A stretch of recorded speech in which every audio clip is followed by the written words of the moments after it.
अध्याय 9 नए आयामों में जीवित 10 नवंबर 2008 को हार्वर्ड के न्यूरोसर्जन एबेन अलेक्जेंडर एक दुर्लभ बीमारी से प्रभावित हुए जिसने उनके पूरे न्यूरोकॉर्टेक्स, जो मस्तिष्क का वह हिस्सा है जो हमें मानव बनाता है, को बंद कर दिया। जो उसने अनुभव किया, उसने चिकित्सा विद्यालय के दौरान बनाए गए निष्कर्षों को पलट दिया। उसने खुद को पहले से कहीं अधिक जीवित पाया, एक ऐसी दुनिया का अनुभव करते हुए जहां समय और स्थान हमारे विचार से कहीं अधिक विस्तृत हो जाते हैं। एक न्यूरोसर्जन के रूप में मैंने वर्षों में कई कहानियां सुनी हैं उन लोगों की जिन्होंने अजीब अनुभव किए, आमतौर पर कार्डियक अरेस्ट का सामना करने के बाद रहस्यमय अद्भुत परिदृश्यों में यात्रा करने की कहानियां, मृत रिश्तेदारों से बात करने की, यहां तक कि भगवान से मिलने की भी। शानदार चीजें, इसमें कोई संदेह नहीं, लेकिन मेरी राय में इनमें से सभी शुद्ध कल्पना थी। यदि आपके पास एक कार्यशील मस्तिष्क नहीं है तो आप जागरूक नहीं हो सकते। इसका कारण यह है कि मस्तिष्क वह मशीन है जो सबसे पहले चेतना का उत्पादन करती है। जब मशीन खराब हो जाती है तो चेतना रुक जाती है। प्लग खींचो और टीवी बंद हो जाता है, शो खत्म हो गया, चाहे आप इसे कितना भी आनंद ले रहे हों। या तो मैं आपको यही बताता इससे पहले कि मेरा अपना मस्तिष्क खराब हो गया। मेरे अनुभव ने मुझे दिखाया कि शरीर और मस्तिष्क की मृत्यु चेतना का अंत नहीं है। मानव अनुभव कब्र के पार भी जारी रहता है। और भी महत्वपूर्ण, यह एक भगवान की निगाहों के तहत जारी रहता है जो हम में से प्रत्येक से प्यार करता है और परवाह करता है। और यह कि ब्रह्मांड स्वयं और इसके भीतर सभी प्राणियों का अंततः कहाँ जाना है। जहाँ मैं गया वह वास्तविक था, एक ऐसे तरीके से वास्तविक जो हमारे यहाँ और अब जी रहे जीवन को पूरी तरह से स्वप्निल बना देता है। तुलना में मैं उद्घाटन के माध्यम से गया और खुद को एक पूरी तरह से नए संसार में पाया। सबसे अजीब, सबसे सुंदर संसार जो मैंने कभी देखा था। शानदार, जीवंत, उत्साही, आश्चर्यजनक। मैं इस दुनिया के रूप और अनुभव का वर्णन करने के लिए एक विशेषण जोड़ सकता था, लेकिन वे सभी अधूरे रहेंगे। मुझे ऐसा लगा जैसे मैं जन्म ले रहा हूं। मेरे नीचे एक ग्रामीण क्षेत्र था। यह हरा, समृद्ध और पृथ्वी जैसा था। यह पृथ्वी थी, लेकिन साथ ही यह नहीं थी। मैं उड़ रहा था, पेड़ों और खेतों, नदियों और जलप्रपातों के ऊपर से गुजर रहा था। और यहाँ-वहाँ लोग थे। वहाँ बच्चे भी थे, हंसते और खेलते हुए। लोग गाते और गोलों में नाचते थे। और कभी-कभी मैं एक कुत्ता देखता जो उनके बीच दौड़ता और कूदता था। इस बीच मैं बादलों के एक स्थान में था, बड़े, फुलाए हुए, गुलाबी श्वेत, जो गहरे नीले काले आकाश के खिलाफ तेजी से दिखाई दे रहे थे। बादलों से ऊंचा, असीमित ऊंचाई पर पारदर्शी गोले, चमकते प्राणियों के झुंड आकाश में तिरछे चल रहे थे, उनके पीछे लंबे, ध्वजाकार रेखाएं छोड़ते हुए। पक्षी, देवदूत, एक ध्वनि, विशाल और गूंजती हुई, जैसे एक शानदार गान, ऊपर से आई। और मैंने सोचा कि क्या पंख वाले प्राणी इसे उत्पन्न कर रहे थे। बाद में इसके बारे में फिर से सोचते हुए मुझे यह एहसास हुआ कि इन प्राणियों की खुशी जब वे उड़ रहे थे इतनी थी कि उन्हें यह ध्वनि बनानी पड़ी कि अगर खुशी इस तरह से बाहर नहीं आई तो वे इसे बस समेट नहीं पाएंगे। मैं इस दुनिया में कितनी देर तक रहा, मुझे कोई आइडिया नहीं है। जब आप एक ऐसे स्थान पर जाते हैं जहां समय का कोई अनुभव नहीं होता, जैसा कि हम सामान्य दुनिया में अनुभव करते हैं, तो इसे सही ढंग से वर्णित करना लगभग असंभव है। मैंने देखा कि अनगिनत उच्च आयाम हैं, लेकिन इन आयामों को जानने का एकमात्र तरीका है सीधे प्रवेश करना और उन्हें अनुभव करना। उन्हें निम्न आयामी स्थान से नहीं जाना या समझा जा सकता। कारण और प्रभाव इन उच्च क्षेत्रों में मौजूद हैं, लेकिन हमारे पृथ्वी के विचार से बाहर। जिस समय और स्थान की दुनिया में हम इस पृथ्वी पर स्थलीय क्षेत्र में चलते हैं, वह इन उच्च दुनिया में कसकर और जटिलता से जुड़ी हुई है। दूसरे शब्दों में, ये दुनिया हमसे पूरी तरह अलग नहीं है, क्योंकि सभी दुनिया एक ही व्यापक, दिव्य वास्तविकता का हिस्सा है। उन उच्च दुनिया से कोई भी हमारे विश्व में किसी भी समय या स्थान तक पहुंच सकता है। क्योंकि मैंने आध्यात्मिक दुनिया में समय की गैर रेखीय प्रकृति का अनुभव बहुत गहराई से किया, मैं अब समझ सकता हूं कि आध्यात्मिक आयाम पर इतनी सारी लेखन क्यों हमारे पृथ्वी के दृष्टिकोण से विकृत या बस बेतुकी लग सकती है। इस दुनिया के ऊपर के संसारों में समय यहाँ की तरह व्यवहार नहीं करता। उन दुनियाओं में यह जरूरी नहीं है कि एक चीज के बाद एक चीज हो। एक क्षण एक जीवनकाल की तरह लग सकता है और एक या कई जीवनकाल एक क्षण की तरह लग सकते हैं। वास्तविकता के नए आयामों की खोज करना, कल्पना करें कि स्वर्ग की सुंदरता की खोज करना और भगवान की रचना के अद्भुत अनुभव करना कितना रोमांचक होगा, जो पृथ्वी की सुंदरता या हमारे पृथ्वी के अनुभवों से अलग नहीं होगा और फिर भी इतना अधिक विस्तृत होगा। जैसे कि फ्रांस के सुंदर दक्षिणी तट का 2 आयामी चित्र देखना वहां रहने के अनुभव के करीब भी नहीं आता। इसलिए पृथ्वी की सुंदरता, अद्भुत और अच्छे उपहार केवल उस बहुआयामी दुनिया का एक सपाट 2 आयामी चित्र हैं जिसे भगवान ने हमें अनुभव करने रखा है। यीशु के सगे भाई याकूब हमें याद दिलाते हैं, धोखा मत खाओ मेरे प्रिय भाइयों और बहनों। हर अच्छी चीज जो दी जाती है और हर पूर्ण उपहार ऊपर से आता है, प्रकाश के पिता से, जिसमें कोई परिवर्तन या बदलती छाया नहीं है। याकूब 1:16-17 एनआसबी। स्वर्ग के कुछ अच्छे उपहारों की कल्पना करें जो आने वाले हैं। डॉन पाइपर हमें यह कल्पना करने में मदद करते हैं कि स्वर्ग के उपहारों का अनुभव करना कैसा होगा। उनके स्वर्ग में 90 मिनट के अनुभव से जब मैंने चारों ओर देखा तो मैं जीवंत चमकदार रंगों को समझ नहीं पा रहा था। हर रंग और स्वर ने मुझे जो कुछ भी मैंने पहले देखा था उससे परे था। मेरी इंद्रियों की सभी बढ़ी हुई जागरूकता के साथ मुझे लगा जैसे मैंने पहले कुछ इतना वास्तविक नहीं देखा, सुना या महसूस किया। मुझे याद नहीं है कि मैंने कुछ चखा। मुझे पता था कि अगर मैंने चखा होता तो वह भी पृथ्वी पर खाए किसी भी चीज से अधिक महिमामय होता। मैं इसे समझाने का सबसे अच्छा तरीका यह कह सकता हूं कि मुझे ऐसा लगा जैसे मैं एक और आयाम में हूं। कभी भी अपने सबसे खुशहाल क्षणों में भी मैंने कभी इतना जीवित महसूस नहीं किया। 2 बार और अनंतता। डेल विलार्ड, पूर्व यूएससी दर्शन शास्त्र के प्रोफेसर ने एक बार नोट किया, समय अनंतता के भीतर है, इसके बाहर नहीं। निर्मित ब्रह्मांड भगवान के राज्य के भीतर है, इसके बाहर नहीं। जब हम उस चीज से गुजरते हैं जिसे हम मृत्यु कहते हैं तो हम दुनिया को नहीं खोते। वास्तव में हम इसे पहली बार देखते हैं जैसे यह वास्तव में है। 3, क्या आप जानते हैं कि उत्पत्ति की कहानी दुनिया के धर्मों में एकमात्र सृजन कहानी है जहां भगवान समय को बनाते हैं शून्य से, हमारे समय के बाहर से, कुछ नहीं से। लेकिन भगवान ने शून्य से स्वर्ग भी बनाया और हमारी अंतरिक्ष समय आयामिकता किसी न किसी तरह इसके भीतर मौजूद लगती है। इसलिए हम अपनी 3 आयामी पृथ्वी के अनुभव को नहीं खोते, हम अपने चारों ओर स्वर्ग में अपने अनुभव का विस्तार करते हैं। ठीक वैसे ही जैसे 3 आयामी स्थान में रहना आपको 2 आयामी चित्र का आनंद लेने से नहीं रोकता। वह चीज है जो एलीशा ने सेवक को दिखाई जो उनके चारों ओर की सेना से डर गया था। एलीशा ने प्रार्थना की पर्दा हटाया जाए और उसके सेवक ने देखा कि स्वर्ग के देवदूत उन्हें सुरक्षित रखने के लिए चारों ओर थे। 2 राजा 6:16-17 में लिखा है। प्रकटीकरण 21 एक दिन की भविष्यवाणी करता है जब स्वर्ग और पृथ्वी एकजुट होंगे। ऐसा प्रतीत होता है कि हमारा स्थान काल का ताना बाना बस एक अधिक विस्तारित स्थान और समय के भीतर समाहित है जो एक दिन फिर से एकजुट होगा। स्वर्ग की उच्च आयामी वास्तविकता क्या प्रदान कर सकती है? आइए अपनी कल्पनाओं को फैलाते हैं। एक ऐसी दुनिया की कल्पना करें जहां समय अब दुश्मन नहीं है, जहां यात्रा अब परेशान करने वाली नहीं लगती, जहां दृश्य और ध्वनियाओं, प्रकाश और रंग, संगीत और गाना सभी एक ऐसे तरीके से जीवंत होते हैं जो स्वर्ग के निवासियों को आनंदित करता है। आइए कल्पना करें कि समय और स्थान के नए आयाम दूसरी ओर क्या संभावनाएं ला सकते हैं। वृद्धिशील दृष्टि प्रभु की आंखें पूरी पृथ्वी की खोज करती हैं ताकि उन लोगों को मजबूत किया जा सके जिनका दिल पूरी तरह से उसके प्रति समर्पित है। तो इतिहास 16:9 NLT स्पष्ट रूप से भगवान की दृष्टि हमारी तरह सीमित नहीं है। हमें भगवान की सर्वज्ञता होगी कि सब कुछ देखें, लेकिन प्रेरित यूहन्ना जब स्वर्ग के दृष्टांतों को देखते हैं तो वह बहुत सारे बारीक विवरणों का वर्णन करते हैं जिन्हें वह पर्वत से स्पष्ट रूप से नहीं देख सकते थे। प्रकटीकरण 21:10-22 तक। डॉ लॉन्ग ने नोट किया कि उन्होंने जिन 66% NDA का सर्वेक्षण किया उन्होंने दृष्टि का वर्णन एक उच्चीकृत अद्भुत चमक, स्पष्टता और जीवंतता के रूप में किया। कुछ ने 360 डिग्री दृष्टि का वर्णन किया जबकि दूसरों ने लंबी दूरी तक दूर की चीजों को करीब से देखने की क्षमता का वर्णन किया। मूडी ने एक महिला का साक्षात्कार लिया जो अपने शरीर के ऊपर से अपने कार दुर्घटना को देख रही थी। लोग एम्बुलेंस के पास थे और जब भी मैं किसी व्यक्ति को देखता कि वे क्या सोच रहे हैं, ये एक जूम अप की तरह था, बिल्कुल जूम लेंस के माध्यम से, और मैं वहां था। जब मैं दूर किसी को देखना चाहता था तो ऐसा लगता था कि मेरा एक हिस्सा जैसे एक ट्रेसर उस व्यक्ति के पास जाएगा, और उस समय मुझे ऐसा लगा कि अगर दुनिया के किसी भी स्थान पर कुछ हुआ तो मैं वहां बस मौजूद हो सकता था।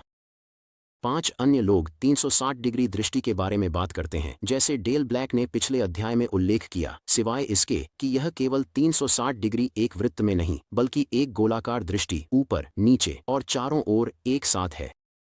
डॉ लॉन्ग रिपोर्ट करते हैं जो कहता है, जब मैं शरीर के ऊपर तैर रहा था तो मैं एक ही समय में अपने चारों ओर 360 डिग्री देख सकता था, लेकिन मैं केवल अपने सामान्य शारीरिक दृष्टि के समान एक छोटे दृश्य क्षेत्र पर ध्यान केंद्रित करता हुआ प्रतीत हुआ। 6 ने हमारे चारों ओर देखने की क्षमता या किसी एक चीज पर ध्यान केंद्रित करने की क्षमता की कल्पना की। हम अनुभव करते हैं।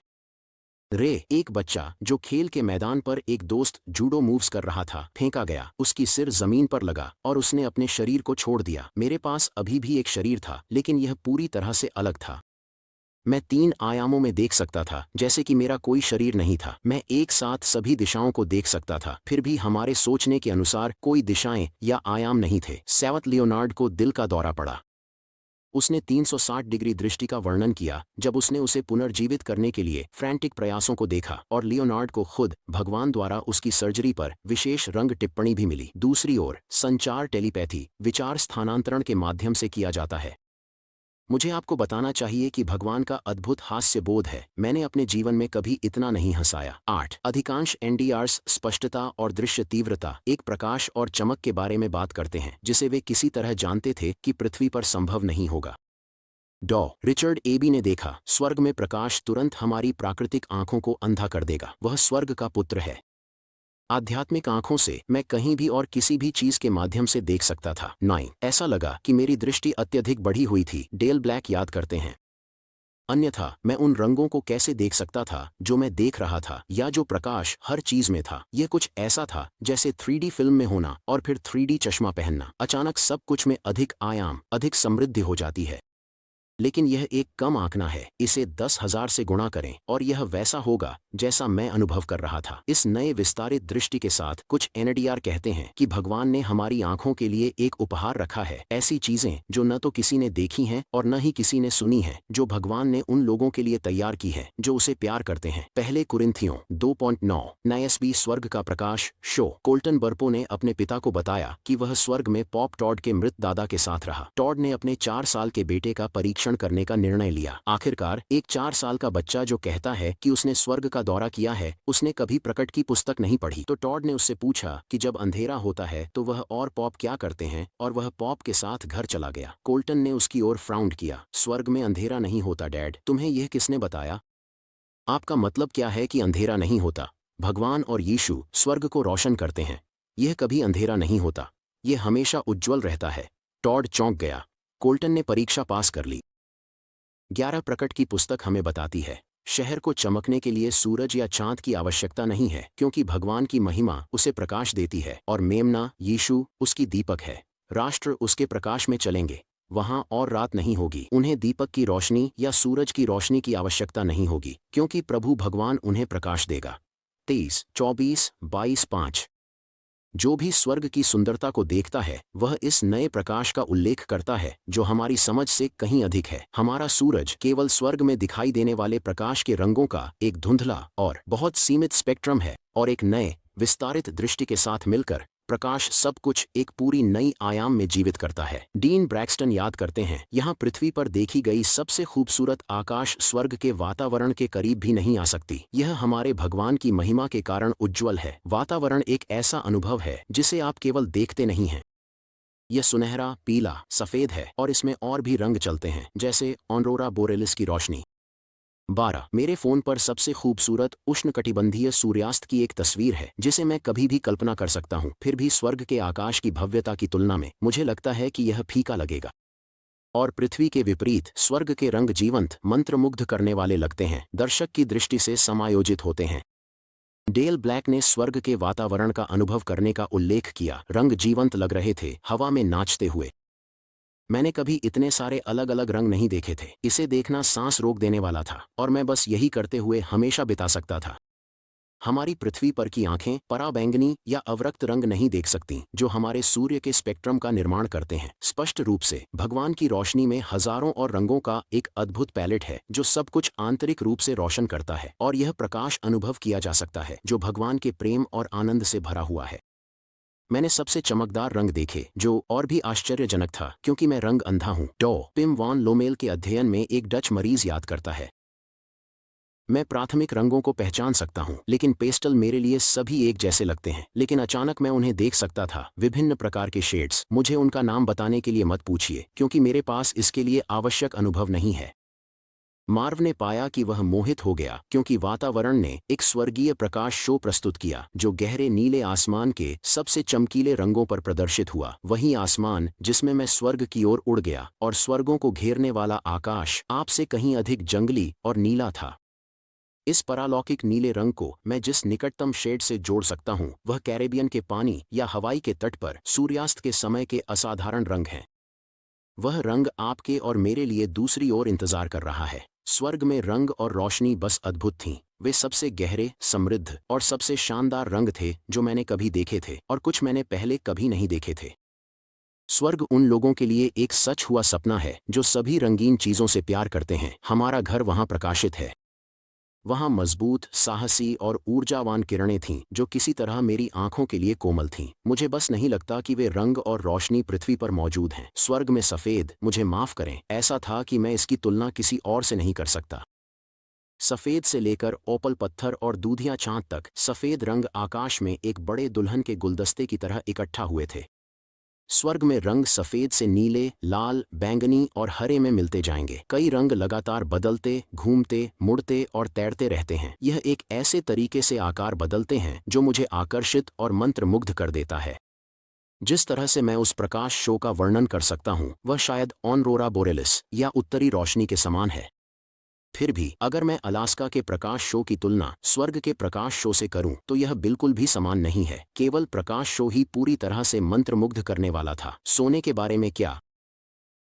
आज सुबह मुझे स्नूज बटन दबाने सौभाग्य मिला 5 बार। श्रमिक दिवस है, दिन जब हम अमेरिका अपने श्रम से आराम करते हैं और उसका जश्न मनाते हैं। जब मैं सोने का आनंद ले रहा था अपनी चेतना के संध्या में, मैंने सोने के उपहार के लिए भगवान का धन्यवाद किया। फिर मैंने सोचा, लेकिन हम स्वर्ग में नहीं सोएंगे क्या? हम अगर कभी अंधेरा नहीं होता तो हम कैसे सो सकते हैं? फिर मैंने सोने की आवश्यकता पर विचार करना शुरू किया। हमारी सीमित दुनिया में हमारी ऊर्जा समाप्त हो जाती है और विश्राम हमें पुनर्स्थापित करता है। बुराई के ज्ञान के श्राप के तहत एक ऐसा संसार जो भगवान के मार्गों के खिलाफ जा रहा है। सोना भगवान का उपहार है जो हमें परीक्षणों, प्रयासों और दुखों से राहत देता है।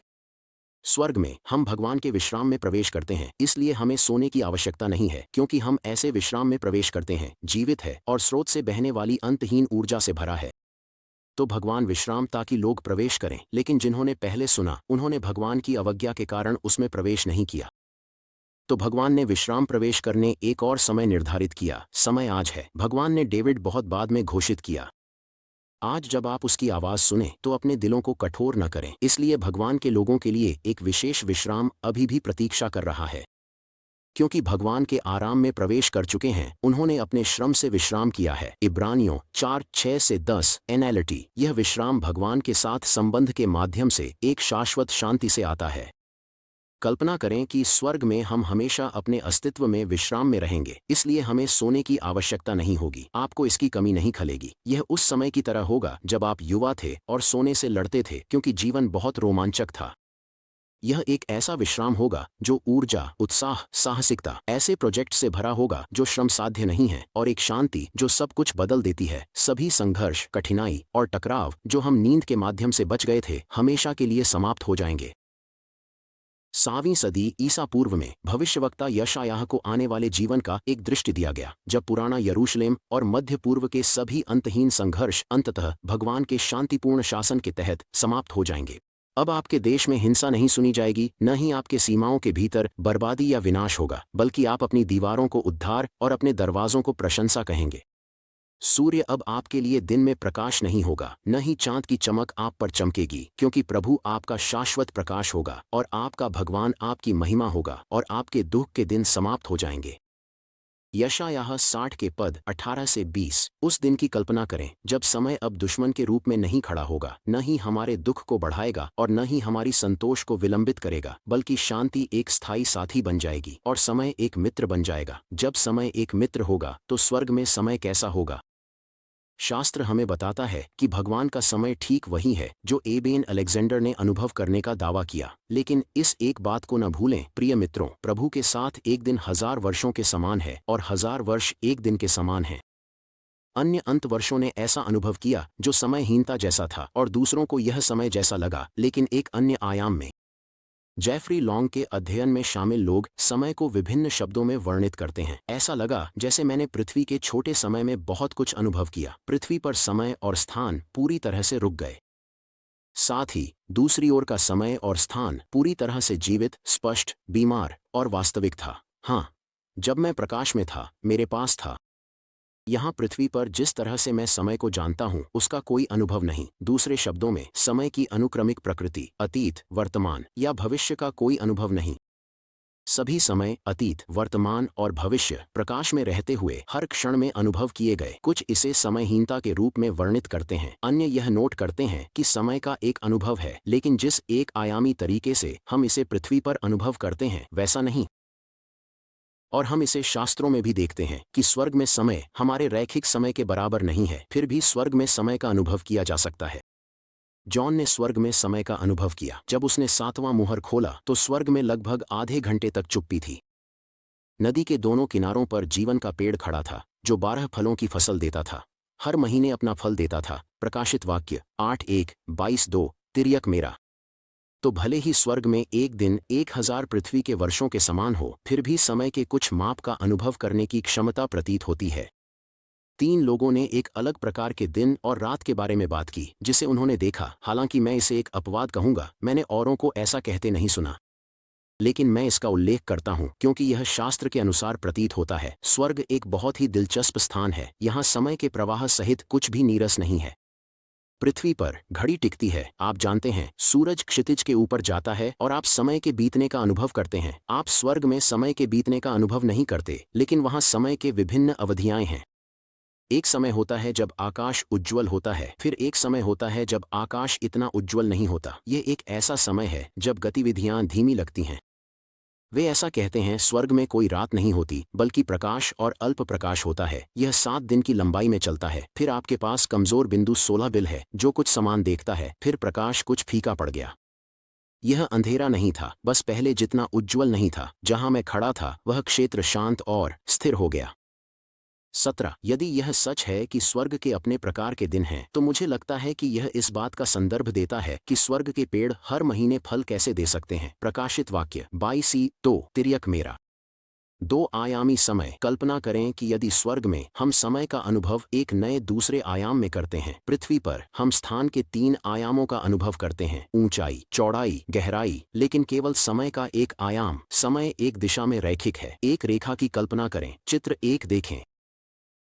हम एक घटना ए का अनुभव करते हैं, फिर एक और घटना बी, फिर एक और सी, और यदि किसी अद्भुत चीज का अनुभव क्षण ए में होता है तो समय आपके लिए इसे पूरी तरह से आनंद लेने के लिए नहीं रुकेगा। इससे पहले कि आप जाने वह क्षण चला गया। यही कारण है कि समय एक दुश्मन है। अद्भुत क्षणों के लिए कभी भी पर्याप्त नहीं होता। लेकिन यदि स्वर्ग में हम समय के दूसरे आयाम का अनुभव करते हैं तो पृथ्वी के समय रेखा के प्रत्येक बिंदु पर एक और समय रेखा होगी जो समय के प्रत्येक बिंदु के प्रति लंबवत होगी, ताकि आप क्षण ए का आनंद लेने में सभी प्रकार का समय बिता सकें। कुछ भी जल्दी नहीं होगा। 18 चित्र 2 देखें।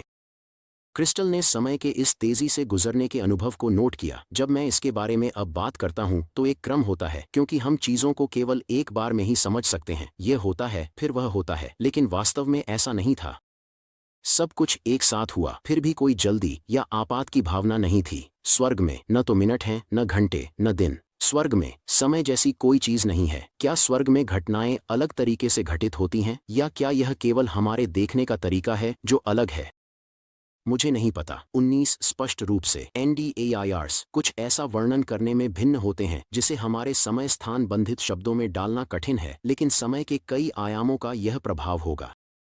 खगोल भौतिकीविद ह्यू रॉस बताते हैं कि यदि स्वर्ग में समय के 3 आयाम हैं तो प्रत्येक बिंदु A, B, C आदि से बाहर निकलने वाली सभी द्विआयामी ऊर्ध्वाधर समय रेखाएं एकल समय के बिंदु पर मिलेंगी।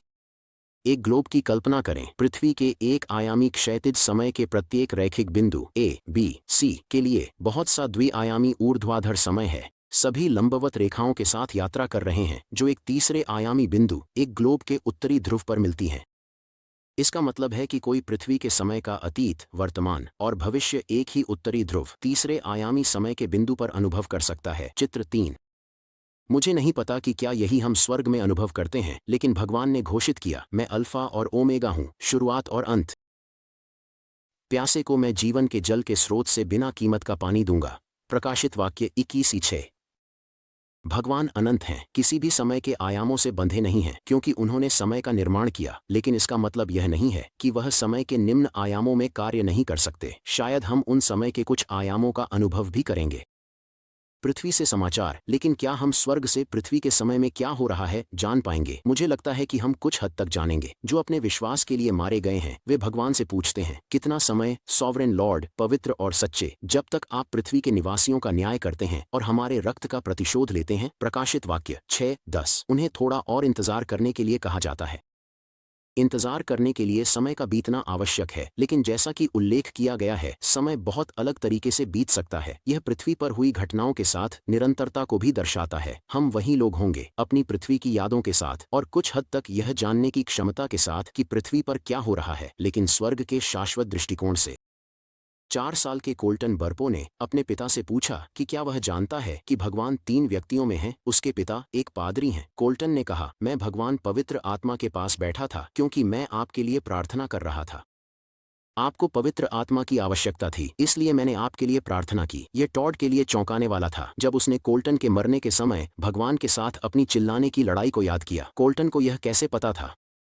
शायद हम पृथ्वी की सभी या कुछ खबरें जानेंगे, लेकिन स्वर्ग के दृष्टिकोण के साथ, समय के साथ। बस सोचिए कि यह कितना अद्भुत लगेगा। कभी जल्दी नहीं, कभी हड़बड़ी नहीं, कभी देर नहीं। हंसने के लिए बहुत समय, बनाने के लिए बहुत समय, भगवान के ब्रह्मांड की खोज करने के लिए बहुत समय। स्वर्गीय यात्रा तुरंत समयहीनता की भावना को लाती है, जिससे सभी हड़बड़ी बेकार लगती है। डॉ ए भी याद करते हैं, मैंने तुरंत देखा कि मेरी आंखें दृष्टि के क्षेत्र में असीमित थीं। 10 इंच या 10 मील। फोकस तेज और स्पष्ट था। प्रकाश ने मुझे मोहित कर दिया। कहीं भी कोई छाया नहीं थी। पृथ्वी की तरह कोई एकल प्रकाश स्रोत नहीं था। मैंने महसूस किया कि सब कुछ अपनी ही रोशनी उत्पन्न करता हुआ प्रतीत होता था। स्वर्ग के भौतिकी में पृथ्वी के भौतिकी के समान कुछ भी नहीं है। वह मेरे मन के अंदर बोल रहा था और मैं एक ऐसी गति से उत्तर दे रहा था जिसे केवल कल्पना किया जा सकता है। अगर मैंने कोई सवाल पूछा तो उसके पास उत्तर पहले से ही तैयार था, इससे पहले कि मैं उसे पूछूं। यीशु और मैं स्वर्ग में एक साथ चल रहे थे, लेकिन यह चलने से ज्यादा उड़ने जैसा था। हम मध्य हवा में लटके हुए बात कर रहे थे। स्वर्ग में कोई वजन या गुरुत्वाकर्षण नहीं है, इसलिए जमीन को छूने की कोई आवश्यकता नहीं है। अंतरिक्ष भी असीमित है। स्वर्ग में यात्रा की संभावनाओं की कल्पना करें। जैसा कि कई भारतीयों ने पहले ही नोट किया है, स्वर्ग में विभिन्न प्रकार की उड़ानें स्वाभाविक लगती हैं, जितना यह विज्ञान कथा लगता है। जब यीशु ने पुनरुत्थान के बाद अपने अनुयायियों के सामने प्रकट हुए तो उनके पास दीवारों के पार जाने और एक बंद कमरे में प्रकट होने की क्षमता थी। यूहन्ना 20:19। 120 लोगों के सामने यीशु उनकी आंखों के सामने ऊपर उठाए गए और एक बादल ने उन्हें उनकी दृष्टि से छिपा लिया। जब वह जा रहे थे वे ध्यान से आसमान की ओर देख रहे थे। प्रेरितों के काम 1:9 से 10। स्पष्ट रूप से स्वर्ग के नियम पृथ्वी के नियमों से ऊपर हैं। कल्पना करें कि उड़ने के साथ साथ आंख झपकते ही बड़ी दूरियों तक यात्रा करने की क्षमता होना कितना अद्भुत होगा। कल्पना करें कि हम कहाँ जा सकते हैं।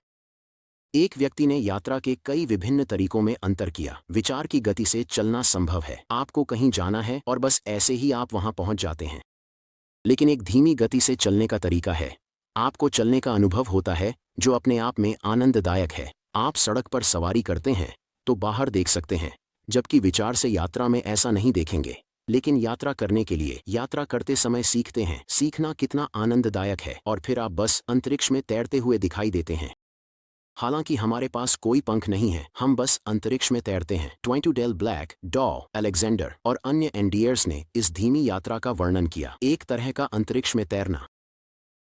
लेकिन दूसरों ने भी उस क्षमता का वर्णन किया जो विचार द्वारा यात्रा करने जैसी लगती है। कल्पना करें कि आप और आपके दोस्त और परिवार कितनी मस्ती करेंगे स्वर्ग की सुंदरता के मीलों का एक साथ अन्वेषण करते हुए।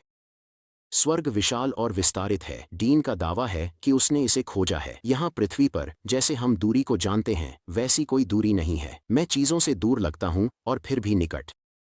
अगर मैं स्वर्ग में कहीं और होना चाहता तो मुझे बस इसे सोचना होता और मैं वहां होता। क्या आपने कभी साफ रात के आसमान में अरबों सितारों को देखा है और सोचा है भगवान ने इतनी विशाल ब्रह्मांड क्यों बनाई जो हमारी पहुंच से परे है? शायद यह इसलिए है ताकि हम इसे हमेशा के लिए अन्वेषण कर सकें। स्वर्ग भगवान की महिमा की घोषणा करते हैं। आकाश उसके हाथों के काम की घोषणा करते हैं। भजन 19:1। मैं दोस्तों और परिवार के सदस्यों की कल्पना कर सकता हूँ। विशेष अन्वेषण टीमें जो ब्रह्मांड के आश्चर्यों का अध्ययन करने के लिए भेजी गई हैं, क्योंकि यह सब यह घोषित करता है कि इसे बनाने वाला मन कितना भव्य और अद्भुत है। भगवान को अपने बच्चों के और अधिक आश्चर्यों की खोज में आनंदित होने से क्या महिमा मिलेगी। मैं कल्पना कर सकता हूँ कि भगवान की रचनात्मक सुंदरता के आश्चर्यों की खोज करना अनंत काल तक एक अंतहीन पूजा का कार्य होगा। लेकिन कुछ भी तुलना नहीं कर सकता और कुछ भी एंडियर्स के लिए अधिक रुचिकर नहीं लगता जितना कि स्वयं भगवान के साथ होना। भगवान को देखना। कल्पना करें